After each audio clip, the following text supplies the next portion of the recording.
What's up, you guys? Welcome back to another episode of the Let's Just Be Real podcast. I'm your host, Marissa Tonge. Thank you so much for tuning into another episode this week.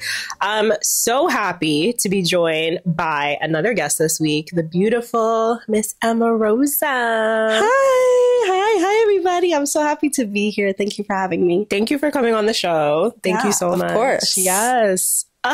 We have so much to talk about today. Yes, I'm excited to talk to you. I'm excited to finally talk to you and have an in-depth conversation because we'd be dancing together. I see you doing your thing on Instagram and it's nice to get to know each other a little bit better and talk about the things that are important to us. Absolutely. Yeah. I think with dancers, we always see each other and we're always yes. And just in the comments, hyping each other up, or it'd be business and transactional. I feel like I have a lot of transactional interactions with people, but it's nice to sit down and do this. Because you really get to know people's energy through dancing or being in the room physically with each other. But I feel like there's only so many moments that you take to actually dive deep vocally and verbally with somebody. Yes. So this will be fun. Yes. Yeah. So tell the people a little bit about yourself in case they don't know who you are, what you do. Sure. Hi, people. My name is Rosa. I am a professional dancer, choreographer, and teacher based in New York City. My work started with professional tap dance, and then I ventured into professional backup dancing. So I've danced for people like 50 Cent, Trey Songz, Snoop Dogg, A Boogie, Sech, El Alfa, Guayna, different people in the hip hop and reggaeton space. I've danced at some of the biggest venues in the world. I've traveled in South America and Europe touring with artists, and I have transitioned more into an international teaching space. So I think at this point I've taught in 15 different countries, which has been really amazing over the past 2 years. My main focus for teaching is heels dancing, or what I call heels expression. And that's kind of a short version of where my experience comes from. Yes, I love that. You are such a star. Thanks. Seriously, you are. And I don't even remember the first time you popped up on my feed or my timeline, but I feel whenever I see you, it's just you catch my attention. Because, you you could be scrolling. I'm not a big scroller. Me either. But I like to engage every now and then. Yeah. And I always see, whenever you pop up, I'm yes, you know? So it's you definitely have that star quality. And even just aside from your dancing, it's your personality, Thanks. And you come through really authentically, and I'm so grateful that you've been able to come here and share your talents with the girls here in this community. And this community is so beautiful and so authentic. I've had so many conversations with people after classes that you've invited me, or the first class we met at, and then the class that you invited me to teach, where I feel everyone is very embodied. And I think that's maybe what you're sensing when you see my videos, or you see me dancing, or we have conversations, is I put a lot of work into being a completely embodied individual. So I try to bring my full self into every room that I'm in, because it wasn't always like that for me, growing up with a lot of anxiety and insecurity. So I feel that's kind of what I've become, how I flourish and what people witness now. Yeah. It's beautiful. It's beautiful to watch. And you're still, we were talking off camera, you're young, you're still in I'm 25. Yeah. It's a beautiful, I'm aging myself. You're in a great time. I feel 25 is your prime in your 20s. And this is a time where you really get to know yourself on a deep level, and you're doing great. Thanks. I love to see it. I do spend a lot of time, I did therapy for a while, self-reflecting, really trying to, if you see my Instagram, or if you see kind of what I'm about, or if you ever have a conversation with me, I'm very purpose driven and very intentional. I live all areas of my life with a heavy level of intention. And I feel I've started to do that, I think probably when I was 21. So the past 4 years have completely transformed the way that I go about living my life, because I feel everything that I do has intention behind it, and I think that's really important, and maybe something to talk about. Absolutely. Yeah. Can we talk about intention before class? Because I've been in your class where we've had circle time, and you've had the girls kind of set an intention. I think I've taken 2 of your classes so far, one with Juju for her birthday, and then here. Yeah. And I love that you start the class in that way, rather than jumping in, because I could do that, we'll just jump in sometimes. It depends on the day, but I think being intentional and having the girls come into dance not just like, okay, I'm about to get this choreo, but like, how do I feel right now? Like, let me check in with myself. Yeah. Well, I think what ends up happening when you go to take a dance class and you have not set an intention for yourself internally, or if the teacher has not set an intention for you,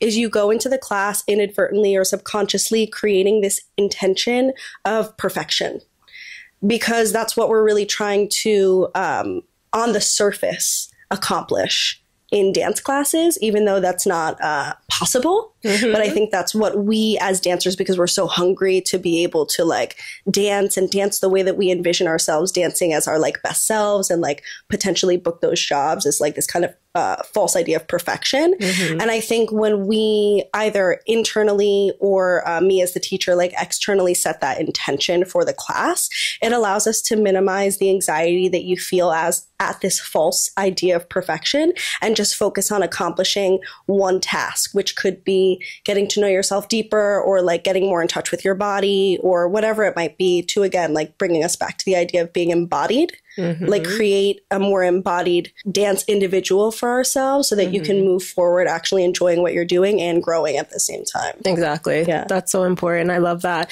And how do you handle, like, you know, us as teachers, we deal with so many energies, right? Like different energies, and everybody comes in, you know, it could be whether they had a hard day at work or they just broke up with someone. Everybody's coming in with something different. So do you ever pick up on any energies in class? And like, if so, like, how do you deal with that? Or how do you encourage them to like get out of that space?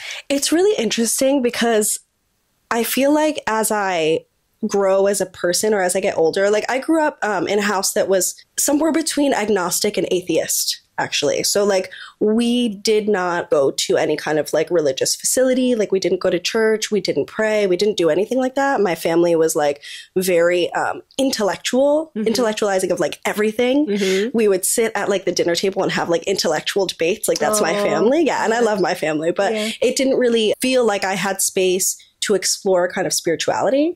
So thinking about that question, I feel like as I get older and I find myself accidentally stumbling into thought patterns and like habits that are more spiritual, I find that when I'm really in tune with the people in the room, what I talk about ends up accidentally aligning like cosmically with what everyone is going through. Like there's something in the universe where I feel like when you're really connecting with people and being present in the space, where when I start talking about something, I won't realize, but like everyone is able to connect to it in a different way. And I do really like when I teach, look and try to see my students. And I think you can feel that, hopefully, when I teach. You're good with eye contact. Thanks. Yeah. In class too. Like, I think it's really important, because if you're not using your eyes, you're not really seeing somebody. Yes. You know?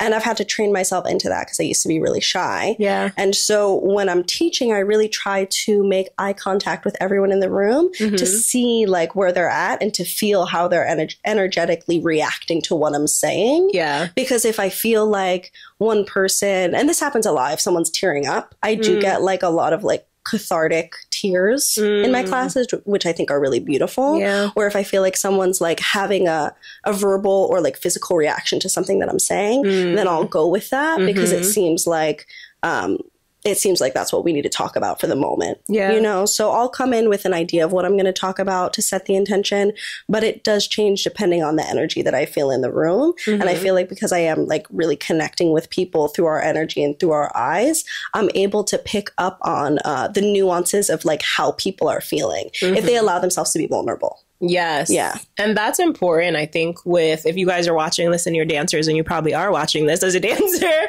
But I think it's important to have that, like, you know, be able to disconnect, right? Like I always tell my girls, like, come in and like whatever you're going through, like leave it outside, because we want to be able to like really tap into our bodies, and we can't do that when we're in our head. Yes. So much. Like, you know, going on the topic of spirituality, which I love that you brought up, I've been like encouraging the girls, like visualize yourself dancing, you know, like, and specifically like for the show that we're doing. But I think that's a great tool, even just like coming down, maybe like if you're early for class, like sitting down and just like closing your eyes, getting yourself in that like space of like, okay, I'm here, my body's here, right? Because someone could be nervous taking your class for the first time or taking my class for the first time. A lot of times they are. And they're in their head. Like, I saw you on Instagram, and I'll have people who are like, oh, I looked at your Instagram for the past year and I was too scared to come. I was like, I'm so nice. Why didn't you come? I'm not scary at all. But they'll come and they'll tell me that they were nervous, but then once they let themselves be vulnerable and they let themselves go and trust in the class and like in the teaching, which you know as a teacher, then they realize that they didn't have anything to be scared of. If they just set themselves up mentally to be able to like surrender to the environment in the moment. And it's important too that you create that setting where they can come in and trust, because let's be real, like we've been to teachers' classes where like it's been just about them, or they're not allowing their students to shine through or like to speak up or ask questions. So you're really good at like creating that environment. Well, I feel like teachers hold their students' hearts in their hand. Like that's how I see it. I feel like, speaking on the idea of like teachers teaching for them, or this idea, especially of like more famous or well-known teachers of different industries, feeling like, oh, well, you paid to come get my expertise, so whatever I give you, you should be grateful for. I feel almost the opposite. Like, teaching should be a completely selfless act, and you should meet your students where they're at, because they paid and spent the time and allowed their vulnerability in this moment so that you could bring them to a next level. And it's not that we can really like, I can't do anything for people that they are not willing to like meet me halfway at. So it's not like I can make you a better dancer if you don't put in the work. You know, I can't make you dig deeper into your soul if you're not ready for that. But I do feel like what I've gotten really good at in my craft as a teacher is seeing what students in that particular room on that particular day need and trying to meet them where they're at, so that my hand is close enough for them to reach and I can pull them along. You know what I mean? Yeah. And I do feel like the key word is like selflessness. Absolutely. Because it is selfless. Like, you have to be selfless. You can't come in like, you could have a horrible day. I could have a horrible day. If we come in with that energy, it's like, that is us being super selfish, because now like we're not giving the experience that they deserve, that they're paying for, that they're asking for. And I had a friend actually ask me once, how do you do these like big speeches and make these like meaningful captions if you're just having, am I allowed to curse? I don't know if I'm allowed to curse. It's the Let's Just Be Real podcast, girl. If I'm having like a shitty day, or like, you know, I go through stuff too. Like if I'm going through a breakup or whatever it is, or if I'm spiraling, or if I'm having a bad mental health day, it's like, I can't decide that I'm going to be a worse teacher, because the students are paying just the same amount of money, they're spending just the same amount of time, and they're bringing their full hearts anyway. So I had a student ask me, like, do you feel fake when you're giving those speeches when you don't actually feel that positive? You know, like, how do you give such positive and uplifting speeches or intention setting moments if you're not feeling that way going in? And what I've realized is like the power of the words and the meaning behind them still stands, even if I'm not feeling 100% connected to them in that moment. And then what ends up happening is I accidentally end up uplifting myself too. And then you feel better. Like, I've never left a class of mine feeling worse. I've always left a class feeling better. And I think that's usually how students feel too, because it's like, you might not be feeling that way going in, but the meaning of the words is still just as valuable. So let's put them forward anyway. You know? Absolutely. The same like with this podcast, when I'm on here and like, I have my days like a solo episode and I'm like, you know, speaking from the heart. And sometimes I'm like, it's not connecting at first, right? Because it's a topic, right? You have to hit a topic. But then like at the end, I'm like, I definitely needed to hear that.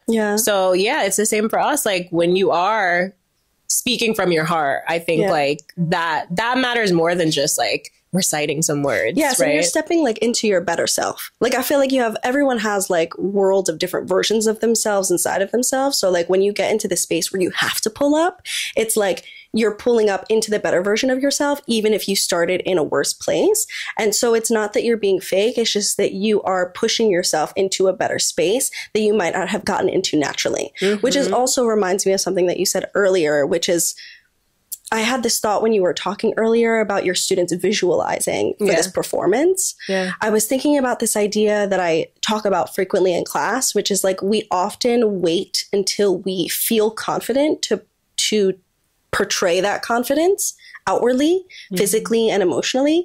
But if you wait to feel confident to do the thing, then you probably will never get to it, because your confidence comes by proving to yourself that you can do the thing. Exactly. And also, like, biologically, like, I think a lot of this is also like physiological and biological. So like, if you hold your body in a certain way and you look in your eyes in a certain way and your posture is in a certain way, you're creating chemicals in your brain that will allow you to feel more confident than if you allowed yourself to put your shoulders forward and have your eyes down. It's impossible then biologically to feel confident when you're setting yourself up for failure.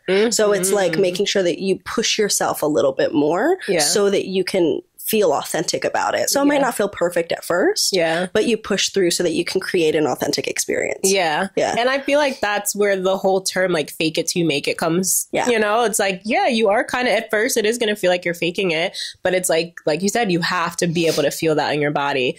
I was listening to a podcast, Mind Valley. I don't know if I've never heard of it. It's pretty good. It's more like spiritual, but they talk a lot about, like, you know, brain work and all that. And one of the things they said is, like, if you do like the Wonder Woman pose, like you put your hands. Yes, exactly what I'm talking about. Yes. And then something clicks where it's like, well, because there have been several scientific studies done about that pose. So if you don't know what we're talking about, basically, it's like I'm not going to stand because I'm going to get but if you stand up, they say, like, in a mirror. So if you're like in a bathroom before a job interview, I think that's where it comes from. And you put both hands like on your hip, and you open your chest and you stand tall in that Superwoman pose and you look into your eyes. I don't remember how long it is. It could just be for like 30 seconds. It creates, I don't know what like the confidence chemical is in your brain to be able to feel more ready and prepared to enter the environment that you have to enter. I'm sorry. I totally just like overtook, but that's exactly what I'm talking about. Exactly. We're on the same page. Yeah. That makes so much sense. Ooh, okay. So let's dive a little bit into like heels. Okay, so you are one of the best heels dancers that I know. No, seriously, I want to ask you like how your journey has been for you. Like, what was your first heels class? I'm sure like we all remember that. My first heels class, taking class. So I took, I don't even know if I remember my very first heels class, but I do remember one of the first that like made the biggest impact on me, which I had taken a heels class at BDC. And the thing about BDC, Broadway Dance Center, if you know it, is people nowadays always say like, oh, I'm intimidated by BDC. The energy can feel really competitive, but I had really pure golden retriever energy going into it at 18. Like when I moved into the city for college and I took like classes all day at BDC every day. I just didn't really worry about anyone else. I was just so excited to be there. My intention was not to be a professional backup dancer. It was just like, I really love this style and I want to try it. And I've always wanted to be sexy since I was little. I know that sounds like controversial or whatever. Like a pussycat doll. No, I always wanted to be Shakira. I always wanted to be Shakira, like the way that she moves her hips and stuff like that since I was little. And so I took this class and I remember the energy of the teacher being very supportive. And very much, I gained a lot of like information from her as to how I wanted to go about teaching my own classes years later. But after that, like we talked and I felt like she really wanted to know who I was. And the class was exactly kind of what I do now, which is it's not just about you as a dancer. It's about seeing you as a human being. And I think, I don't even remember like what the song was. I remember I wore like chunky, like platform shoes that were very reminiscent of like, I think it was 2016 energy, like chunky platform booty with like a thick wooden heel. Before I think Berju was making shoes like she does now. But it was after that I was hooked. So I took class like all the time. And then I ended up falling into the professional work that I did just because I was surrounding myself with people who like really aligned. Again, just like serendipitously, like accidentally with what I wanted for my life, you know? They're like expanders. So you see someone and they kind of like expand what you already have inside of you. My first class was at Charlene. I think Charlene Quigley was teaching at BDC. That was my first class too. Yes! Oh my that's God. the class that I was talking about. I love her. She came here actually and it was random, like, because she used to live in Jersey. But her energy and like her soul and just the way that she connects with people is so beautiful. Yeah, because she actually wants to see people. Yeah. When she's teaching, it's like you can feel the energy of she's not just trying to teach, get her money, and leave. Like she really will stick around to have conversations with people.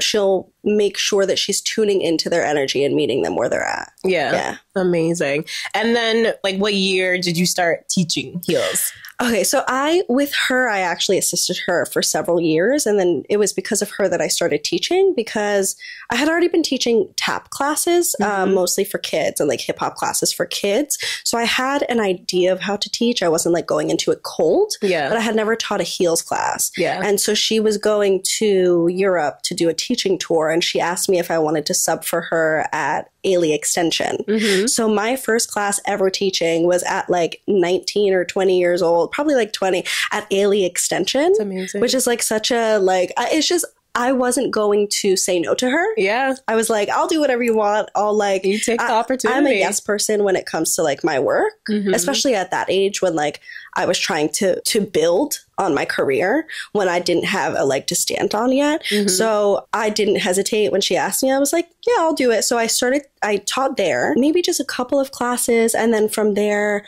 I also sub for her at Perry Dance. Yeah, which are like heavy hitters for like someone who has never taught a heels class before. But after that, I started teaching a couple times at Ripley. All of my classes were pretty small, but then one day I remember I taught to the Weekend by SZA, and I walked into the room at Ripley, and it was probably like a year after I had started teaching, but I didn't teach regularly. It's just like whenever she needed me to sub, and like maybe like every once in a while at Ripley. And so I walked into the room, and there was like over 40 people in the room. And I walked out of the room to make sure I was in the right room. I think I had just turned 21. I got back from Miami. I was like expecting there to be like maybe 15 people, because that's like the numbers that I was pulling at the time. And then I looked and it was the right studio. So I walked back in, and I didn't want to sound dumb, but I asked them, I was like, hey, what are you guys here for? And they were like, we're here for your class. I was like, well, this studio is far too small. That's amazing. And this is very surprising. But I think from there, I think that was like the boost of confidence that I needed to create something that was more lasting. And I think that was like a turning point for me where I realized like, oh, this teaching thing, I think is going to be substantial in my life, more substantial than I had initially anticipated. Yeah. That's amazing. Yeah. One thing I've learned about being an entrepreneur is that we always need multiple sources of income, okay? When things are a little crazy with the sales or not looking so good, we can always fall back on those other additional sources of income. So that's why I started dropshipping. It's one of the best ways to make some extra money, increase customer relationships, bring value to your business, as well as grow your brand awareness. I use Printful for all of my shop items. It's super easy if you're an entrepreneur. I know you're probably thinking like, I do not have time to sit here and like order inventory, and I'm not trying to hold a bunch of inventory, but I got you, okay? I wouldn't recommend anything that's going to take up more of your time that you don't have. So with Printful, all you have to do is go on, pick your designs. They even have like pre-designed templates. So if designing shirts and hats and merch is not your thing, then don't worry, because you have plenty of options to choose from on Printful. So all you have to do is just create an account, go in. They have so many options as far as products. You can do hats, bucket hats, snapbacks, dad hats, t-shirts, tanks. They even have sneakers, and they also have like pet products. I definitely need to get Milo like a cute little bandana. So they have so many things to choose from. It's super easy. And if you use something like Wix or any website like Etsy, you can actually connect Printful directly to your e-commerce website, and it'll sync up your items, and then you could sell them directly from your website. So it's super easy, very, very easy. All the analytics are there, so you can go and check your sales every single month. So if you're interested, check out the link in the show notes and set up your Printful account, okay? Because this year we're all about making money, honey. So check out Printful and let's get this bag.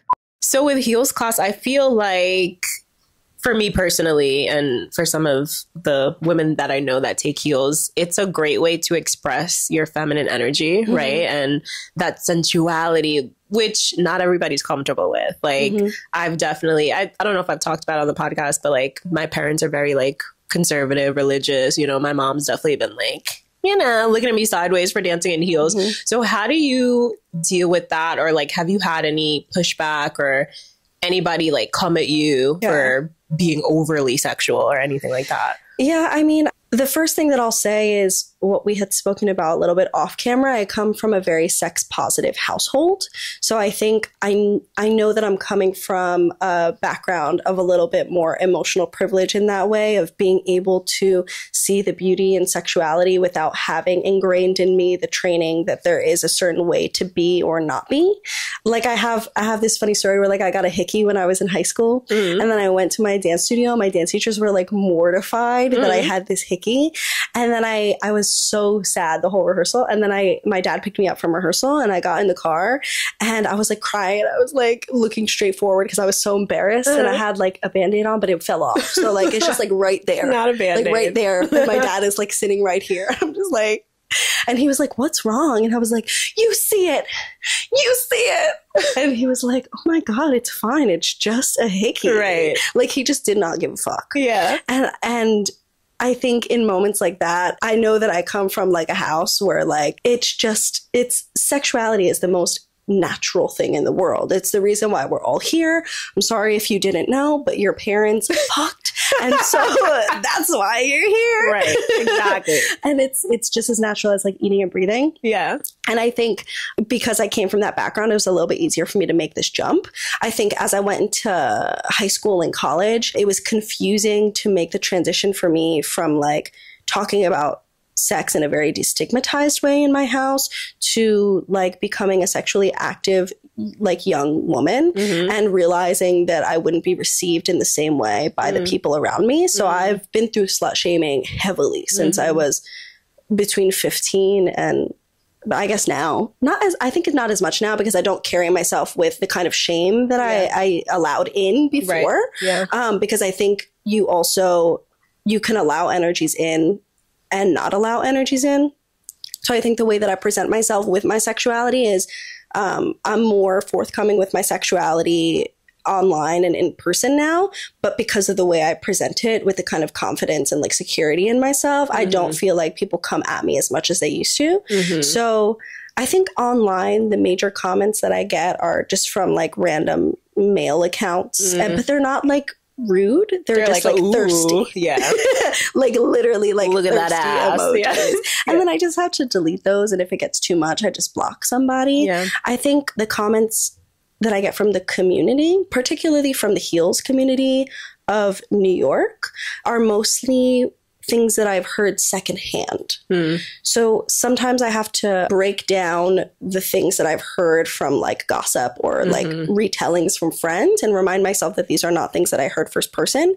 So I don't have to make them as important in my brain as my brain initially wants to make them. So certain things like, she's such a great dancer, but why does she have to dress like that? Why does she have to dance like that and twerk on the floor like she's fucking? Like, nobody wants to see that. Like, oh, you could really thrive and you could be so great and you could book all these jobs if you just didn't wear stuff like that. And it's funny because I had heard that from somebody, a friend had told me that someone had said that about me a few months ago. Like, oh my God. And it wasn't even trying to be mean. It was just like, she's such a beautiful dancer. Her technique is great. Her performance is great, et cetera, et cetera. She would thrive so much more if she just didn't wear the things that she's wearing. And it seemed more like, damn, like if only she didn't wear that, like she'd really be like getting her flowers, I guess. Yeah. And my response was, oh, first of all, like I don't blame this person for thinking that. Yeah. Because it's probably true. We live in a society that does not value a woman who owns, embraces, and expresses her sexuality. So, first of all, I don't take offense to that because it's low-key true. It's high-key true, you know? Yeah. And then the second thing is like, for me, I think comments like that are the reason why I have to reaffirm that the work that I'm doing is so important, because the work that I'm doing is not let me show people my body and make sure that they know that I'm really hot. The work that I'm doing is, let me remind you that this is my body, that your body is your body. You have autonomous choice of what you'd like to do with your own body. And you should always be doing what feels good for you, without overthinking what people expect of you, what people would want of you, or how you'll be received. And I think I've created a community of people who are just living authentically what makes them feel good in their bodies and in their hearts. And like going back to the idea of purpose and intention, I think when these comments or these ideas get into my head, as long as I use my purpose as my anchor, then I'm fine. Because if I go back to why am I doing this? And how have I changed people's lives through this? And how have I become a stronger, more independent, more authentic person because of this? If I remind myself of those things, then nothing else really matters. Exactly. But I think having that like anchor, like I like to use the word anchor because the anchor is like what holds you down, what grounds you when you feel like these things are trying to pull you in different directions. And I think my purpose of teaching and exploring and expressing my sexuality out loud in order to show people the kind of freedom and empowerment that comes with that, when I ground myself in that and anchor myself in that purpose, then it's really easy not to be as affected by the other things because you realize all the other shit is bullshit. It is. Yeah. And like you said, you being authentic and showing up and inspiring other people to do the same, like you can never go wrong there. And you're always going to attract the right opportunities, the people that do want to work with you, the people that do see you, the people that, you know what I'm saying? So it's like, for people to just think like in this one way, right? It's like, no, well, if she just did this, like she could get this. And it's like, that's not true. Well, maybe I don't want that. Maybe like I want to be this way so that I can get this opportunity or, you know, attract whoever. And I love that. Also, the people that show up and take your class in your community, like now they feel, you know, like, oh, okay, let me take my shirt off. Like I now feel empowered and safe. I think safe is a big word too. Like you have the safety to express yourself. Yeah. And also knowing that in the environments that I create, I'm creating a space where people can feel safe to explore their sexuality and express their sexuality without any demands on their body. So this is actually, that phrase or that idea is based on a quote from Unbound by Tarana Burke. Tarana Burke is the founder of the Me Too movement. That's like one of my favorite books. And basically she talks about how dancing for her, just dancing, like social dancing and like dancing with people to music, not like taking classes, allows her to explore and express her sexuality without demands on her body. And I think that's the power of dance. It's like, if you really reframe for yourself that dancing is for you and not to get attention and not to please anybody else and not to get external validation, then you realize the power of being able to, like, again, reframe how you feel your sexuality and your body. And remember that your sexuality doesn't have to do with anybody else. Absolutely. Definitely not. And I like that you say that because I don't know if you're familiar with like the chakra system and like your sacral, right? So like your sacral chakra is connected to your sexuality, your creativity. And I think like when that's open, that's when you can really blossom. So like your sacral is probably like, so you're very in tune with it. Yeah. But I actually don't know about that much. It's interesting. I'll send you to like a podcast that you can listen to. But yeah, your sacral, and I think like a lot of dancers are very in tune with that because that's where like your creativity comes from. And it's here. You know what's interesting is oftentimes as dancers, if you're not exploring sexual styles or like more sensual feminine styles, this area is supposed to be really tight. Like obviously it's your core. So I imagine that a lot of dancers who are trying to get the choreography or like physically get their dance ability up and don't bring their full selves with that, I'm sure this feels like very tight and it's trying blocked. To like, blocked. Yeah, that's a good word. Yeah, you can literally have like your any chakras can be blocked, but specifically I think when we were talking about dance, like if there are people coming in class and they're feeling a little, you know, like timid or they can't do like even, you know, like certain moves where like a fan, you know, like having the legs open, like I see girls like not really opening their legs. I'm like, girl, open your legs. Like you have to lead with your knees. We can teach you how. Yeah, right. But I think it is like the programming, you know, the programming and the shame and the guilt. And it's like, oh no, like I can't, have my ass out. I can't open my legs. So I think it's very important work that you're doing, that I'm doing, just like the heels community in general, but really like not just even the heels dance, but like you said, where you started the conversation, the intention, right? Yeah. Like having the intention and really connecting with your body, not just like coming like, hey, look at me. Hey, look, I can do this. Hey, I can dance in heels. But like, no, I feel good in my body. Yes. Yeah. Yeah. And it reminds me of this word popped into my head that I think comes up a lot when it comes to an outward claiming of your body or like an outward expression of sexuality is provocative. I like rage against this word. This word like irks my soul. Yeah. Because, and sometimes people use it and they don't even mean it offensively, but I think oftentimes when people use the word provocative, it usually has to do with a feminine body. It usually has to do with the person who's saying it having a physical reaction to witnessing a feminine body in their power and in their sexuality. Mm-hmm. So for example, if someone was to say to me about my dancing, like your dancing is very provocative. Provocative also has like a negative connotation to it. And what is interesting to me is provocative obviously comes from the word provoke. And so if saying that I'm provoking you, then doesn't it have more to do with you than it has to do with me? Because I was minding my own business, doing what I wanted to do. And just because your body had a reaction, I'm assuming in this area, then that's not my problem. Yeah. And regardless of, like the physical reaction that someone might be having, I think in terms of the idea of provocative, usually what I like to ask is, if you're having a reaction to me living in my power, why does that provoke you? Why does that trigger you? And it's not even meant to be like combative. Mm-hmm. It's more like I can also speak from a place of being on that side of it and never saying that to anyone, but being in a worse mental space and being in a emotionally abusive relationship and feeling very confused about the ownership of my body and my sexuality at that space and time.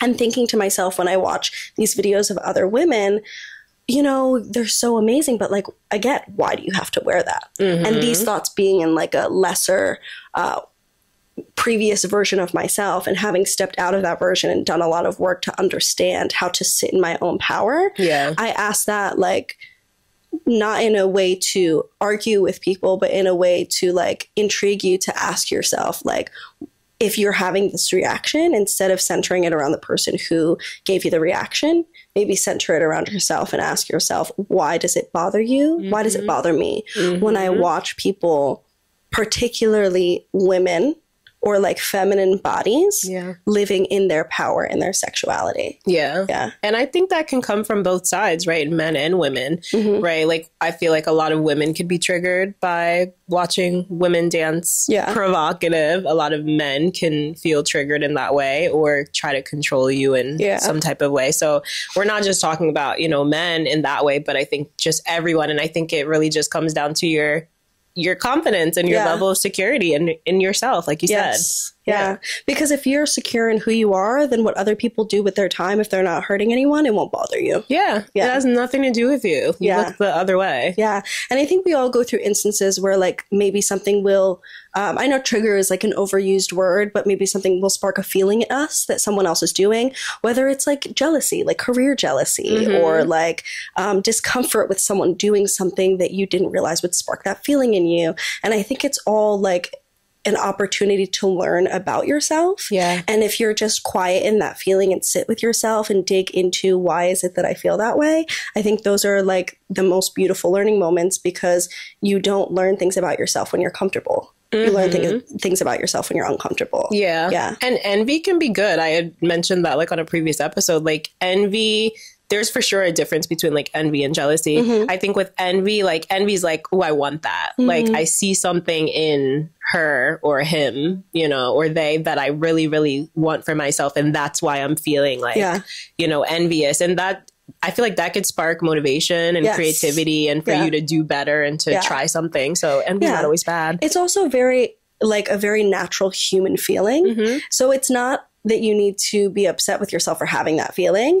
It's, I think the step further where it becomes problematic is then expressing negatively towards somebody because they have something that you don't have. Yeah. But it is an opportunity, if you use it wisely, to give you motivation and to spark that fire to be able to go harder after the things that you want. Absolutely. Yeah. Emma, this was such a good conversation. I'm so grateful to have you here and to share this space with you. Thank you so much. Thank you for having me. I'm so excited to do this. She's freaking amazing. I'm super happy to be here. I'm happy to be talking to all of you. I think these conversations are really important and they should be ongoing. And if you heard something that sparked something within you, like, I would encourage you to call up a friend and like have them listen to the episode and like talk about it together, because these conversations are like how you unravel more layers of the onion of your life. Yes. And I think that's when you discover things about yourself that you didn't know you could dig deep into and like really be inspired by. Yeah. Ooh. Emma, tell the people where they can find you on social media. Oh, my name is Emma Rosa. You can find me at It's Emma Rosa on Instagram. Like we were talking about earlier, my TikTok is not popping, but if you want to go on there for a good time, you can. It's the same handle. And if you want to join being able to support safe spaces in the dance community, I also co-own an organization called Dancer Safe Space on Instagram. So you can check that out as well. Amazing. And if you guys are listening on Spotify or Apple and you love this episode and you love this podcast, make sure you rate and review so that more people can find it and, you know, just help the podcast grow. And if you guys are watching on YouTube, hit that like button, drop a comment, let us know your favorite part of this conversation, something that stuck with you today. Also, don't forget to subscribe to this channel, share with a friend, tag us on Instagram, Wristfit Kitty, and Let's Just Be Real Pod. And we'll see you in another episode. We'll see you soon. Bye. All right. Deep breath. Exhale.